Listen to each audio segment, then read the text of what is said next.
There are moments in a global geopolitical crisis where everyone appears calm, but underneath the surface, something much larger may be changing. And this could be one of those moments. Right now, almost everyone in the media and markets in general still seems to believe the confrontation surrounding Iran and the Strait of Hormuz will eventually stabilize. Oil prices have risen, yes, shipping concerns have increased, volatility has returned. But markets still do not appear positioned for a truly prolonged geopolitical and energy disruption, which raises an uncomfortable possibility. What if we are all anchoring to the wrong historical playbook? Because over the past several decades, we have repeatedly learned the same lesson. Geopolitical crises flare up, headlines intensify, oil spikes temporarily, and eventually diplomacy restores stability. But what if this time the incentives are different? What if the objective is not immediate stabilization? What if the disruption itself becomes part of the strategy? And this is where one critical question emerges, a question that may ultimately determine whether this becomes a temporary market scare or something far more economically and geopolitically significant. What outcome does Trump actually define as victory? Because depending on the answer to that question, markets may be dramatically underestimating the duration of disruption, the risk to global oil supply, inflationary pressures, recession probabilities, and the possibility of a much larger geopolitical realignment. And the deeper you examine the incentives, the more complicated the situation becomes. Because there are really two completely different ways this could unfold. Scenario 1, limited confrontation, diplomatic off-ramps, resumed shipping, and a relatively quick normalization. Scenario 2, a sustained strategic effort to weaken Iran's regional power and long-term capabilities, even if that means tolerating significantly higher oil prices and economic pressure in the short term. And the problem is, the world still seems heavily positioned for Scenario 1. So in this video, we're going to break down why everyone still seems relatively calm, why that confidence may be dangerous, why the Strait of Hormuz matters so much, how Trump's incentives may differ from market expectations, and what happens if this crisis lasts much longer than people currently assume. Because if the assumptions underneath current market pricing is wrong, the consequences could become global. To understand the current situation, we first need to understand why markets are still relatively contained. Because at first glance, this may seem surprising. The Strait of Hormuz is one of the most important energy choke points in the world. Roughly 20% of global oil consumption passes through this narrow corridor. If major disruption occurred there for an extended period, the implications for oil prices and the global economy could become enormous. Yet, despite that reality, markets still seem hesitant to fully price in a worst-case scenario. Why? There are several reasons. First, global oil inventories entered the year in a somewhat stronger position than many expected. Second, many traders believe OPEC producers still maintain enough spare capacity to cushion temporary supply disruptions. Third, and probably most importantly, markets have become psychologically conditioned to expect de-escalation. Investors today operate in a world shaped by decades of central bank intervention and crisis management. Every major shock over the past 15 years has reinforced the same behavioral instinct: assume normalization eventually returns. During market stress, investors repeatedly learn that policymakers intervene, supply chains adapt, liquidity arrives, and panic fades, which creates an extremely powerful psychological framework. Markets no longer simply analyze events, they analyze expected policy responses. And that conditioning may now be influencing how investors interpret the Iran situation. The dominant assumption appears to be nobody benefits from prolonged disruption.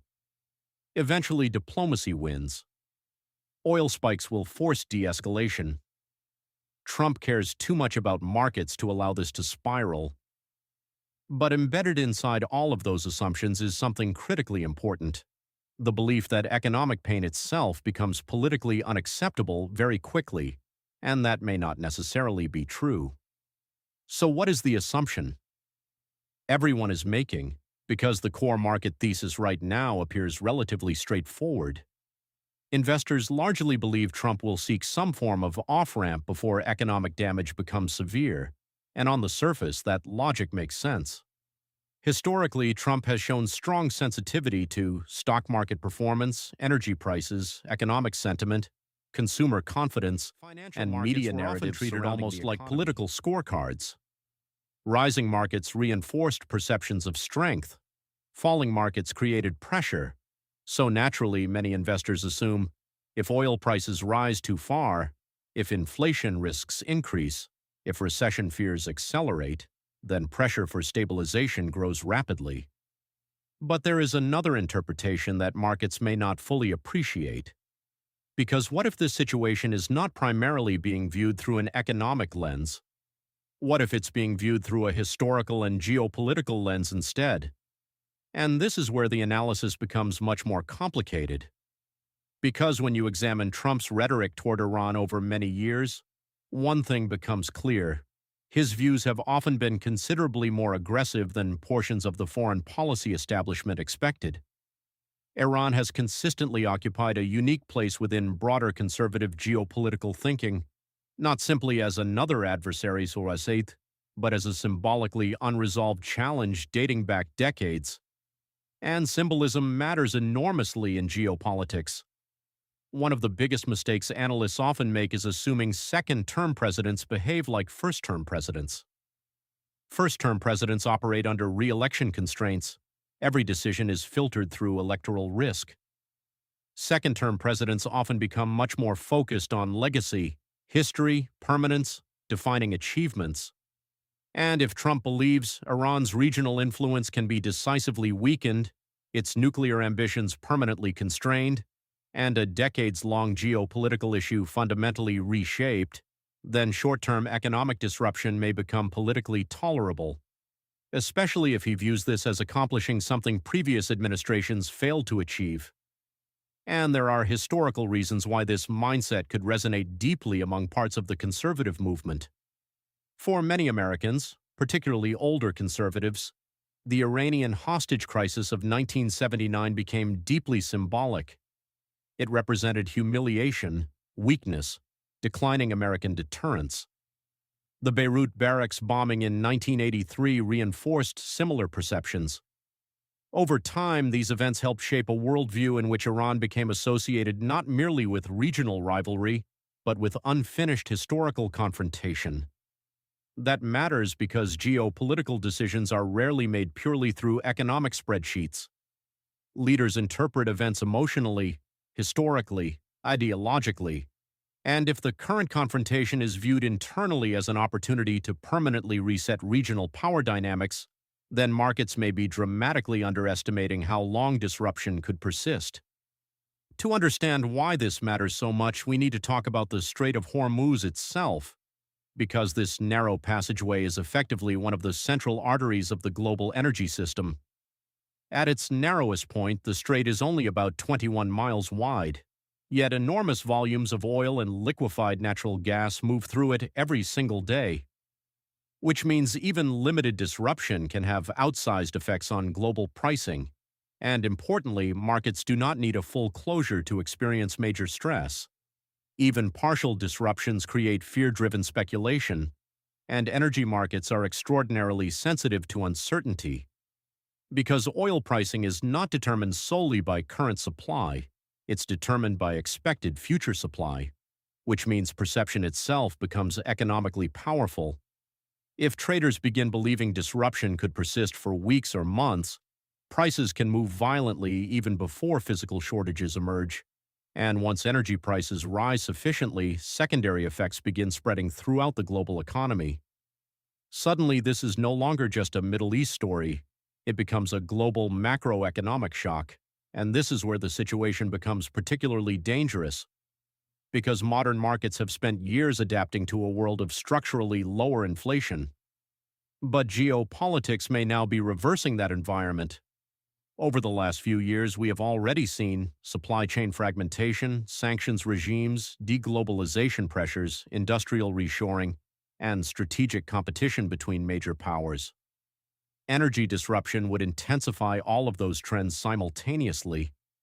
And unlike previous economic slowdowns, central banks now face a much more difficult balancing act. If oil prices surge aggressively, inflation rises again. But if growth slows simultaneously, recession risks also increase, which creates the possibility of stagflation-like conditions, slower growth, persistent inflation, financial instability, and this is precisely why prolonged Hormuz disruption represents such a serious tail risk for global markets. Because it threatens both growth and price stability simultaneously, but ultimately this story may become larger than Iran itself. Because what we may actually be witnessing is the continued breakdown of the old operated under several assumptions. Trade routes remain secure, energy flows remain stable, geopolitical tensions remain manageable, and economic efficiency dominates political strategy. But increasingly, geopolitical strategy is overtaking economic efficiency. Nations are prioritizing resilience, security, supply control, industrial independence, and strategic leverage, which means future crises may not resolve as quickly as markets became accustomed to during the post-Cold War era. And that's why this moment matters. Not because we know exactly what happens next, but because the range of possible outcomes may be far wider than investors currently assume. Markets may still be pricing in a temporary disruption, but if the strategic objective is larger, if this becomes about reshaping regional power itself, then the timeline changes. And once timelines change, oil pricing changes, inflation expectations change, recession probabilities change, and the global economic outlook changes with it. So the real question now is not simply whether tensions cool down. The real question is, what outcome does Trump actually define as victory? Because the answer to that question may determine far more than markets currently realize.